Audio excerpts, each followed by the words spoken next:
দর্শক যুক্ত আছেন যুগান্তরের সাথে, আপনাদের সাথে আছি আমি আদনান জুবাইর শাওন। ঠিক এই মুহূর্তে দেখতে পাচ্ছেন শাহবাগে অবস্থান নিয়েছে বিসিএস পরীক্ষার্থীরা। যৌক্তিক সময়ের দাবিতে দীর্ঘদিন থেকেই তারা আন্দোলন করে আসছে এবং গতকাল তারা যমুনা অভিমুখে পদযাত্রা করলে পুলিশ তাদেরকে শাহবাগে বাধা দেয় এবং তারা শাহবাগ ব্লকেট করে তাদের দাবি জানিয়েছে এবং এই মুহূর্তে আছে। আর ঠিক আপনাদের যদি দেখায়, এর পাশেই পুলিশ ব্যারিকেড দিয়ে আটকে রেখেছে সড়কটি এবং আমরা দেখতে পাচ্ছি এর পাশেই বিসিএস পরীক্ষার্থীরা স্লোগান দিচ্ছে তাদের দাবির পক্ষে। যৌক্তিক সময়ের দাবিতে তারা বিভিন্ন স্লোগান দিচ্ছে এই মুহূর্তে দেখতে পাচ্ছি।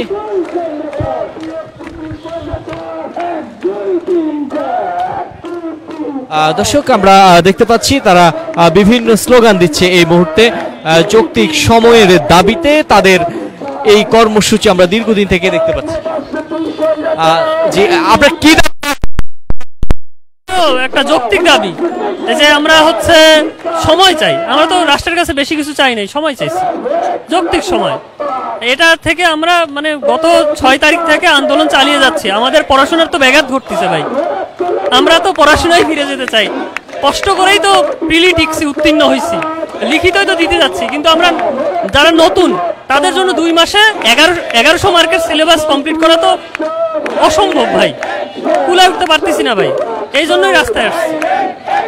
ধন্যবাদ আপনাকে। দর্শক আমরা একজন বিশেষ পরীক্ষার্থীর কাছ থেকে শুনলাম তারা যৌক্তিক সময় চাচ্ছেন, যে সীমিত সময়ে দেওয়া হয়েছে এতে তারা সঠিক প্রস্তুতি নিতে পারবে না বলে তারা জানিয়েছে। এই মুহূর্তে আমরা দেখতে পাচ্ছি শাহবাগ থানার সামনেই তারা অবস্থান নিয়ে বিভিন্ন স্লোগান দিচ্ছে এবং দীর্ঘদিন থেকেই তাদের এই দাবি নিয়ে তারা বিভিন্ন সময় সংবাদ সম্মেলন করেছে এবং আমরা দেখতে পেয়েছি তারা শাহবাগ ব্লকেটের মতো কর্মসূচি পালন করেছে, কিন্তু সরকারের পক্ষ থেকে কোনো সদুত্তর না পেয়ে তারা আজও তাদের কর্মসূচি চালিয়ে যাচ্ছে। এই মুহূর্তে আমরা দেখতে পাচ্ছি তারা বিভিন্ন স্লোগান দিচ্ছে তাদের দাবির পক্ষে এবং ঠিক সড়কে অবস্থান নিয়েছে অসংখ্য শিক্ষার্থী। আমরা দেখতে পাচ্ছি সড়কে বসে পড়েছে তাদের দাবি নিয়ে এবং আমরা অসংখ্য নারী শিক্ষার্থীদের দেখতে পাচ্ছি তারা তাদের সময়ের দাবিতে যে তাদের যে আন্দোলন সেটি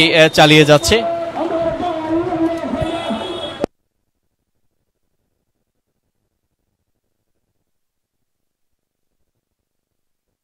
আমরা দেখতে পাচ্ছি অসংখ্য নারী শিক্ষার্থীরা এখানে সড়কের পাশে বসে পড়েছেন তাদের এই দাবির পক্ষে তারা স্লোগান দিচ্ছেন এবং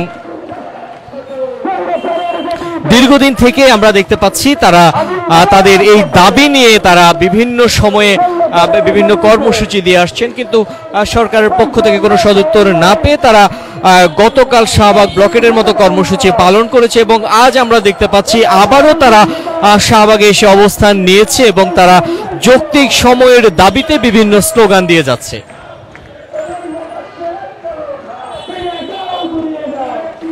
দর্শক এই মুহূর্তে আমরা আরো কয়েকজন শিক্ষার্থীর সাথে কথা বলবো। তারা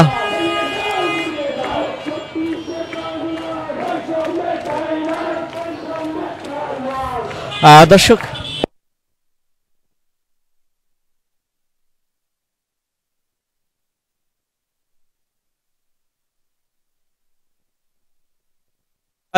আমরা দেখতে পাচ্ছি এই মুহূর্তে বিভিন্ন বিশ্ববিদ্যালয়ের শিক্ষার্থীরা তারা শাহবাগে অবস্থান নিয়েছে এবং তারা তাদের দাবির পক্ষে স্লোগান দিয়ে যাচ্ছে। জি, আপনাদের দাবি কি দাবি নিয়ে আজকে আপনারা অবস্থান নিয়েছেন একটু বলেন। আসলে একটা বিসিএস এর প্রতিটা বিসিএস এ সর্বনিম্ন 6 মাস সময় থাকে, কিন্তু আমরা যারা 47 আছি ওদেরকে 2 মাস সময় দেওয়া হয়েছে, এর মধ্যে আবার 49 বিশেষ বিসিএসটা নেওয়া হয়েছে। হ্যাঁ, আমাদের সময় ঘরে গিয়ে 40 দিনের মতো হয়েছে। তা আমরা পিএসসির কাছে আবেদন জানাচ্ছি সেই 6 তারিখ থেকে যে আমাদেরকে যৌক্তিক সময় দেখ, যাতে আমরা সিলেবাসটা শেষ করে একটা মোটামুটি একটা প্রিপারেশন নিয়ে বসতে পারি পরীক্ষার হলে। আপনার পরিচয়টা একটু বলবেন। আপনার পরিচয়টা একটু বলবেন। জি দর্শক, আমরা একজন শিক্ষার্থীর কাছ থেকে শুনলাম তারা যে যৌক্তিক সময়ের দাবিতে যেই আন্দোলন করে আসছে সেই আন্দোলনের অংশ হিসেবে তারা এই মুহূর্তে শাহবাগ অবস্থান নিচ্ছে এবং গতকাল আমরা দেখেছিলাম গতকাল আমরা দেখেছিলাম তারা শাহবাগ ব্লকেটের মতো কর্মসূচি পালন করেছে এবং আজ ঠিক এই মুহূর্তে তারা শাহবাগে অবস্থান নিয়েছে এবং বিভিন্ন স্লোগান দিচ্ছে তাদের দাবির পক্ষে। দর্শক, সবশেষ তথ্য জানতে যুক্ত থাকুন যুগান্তরের সাথে।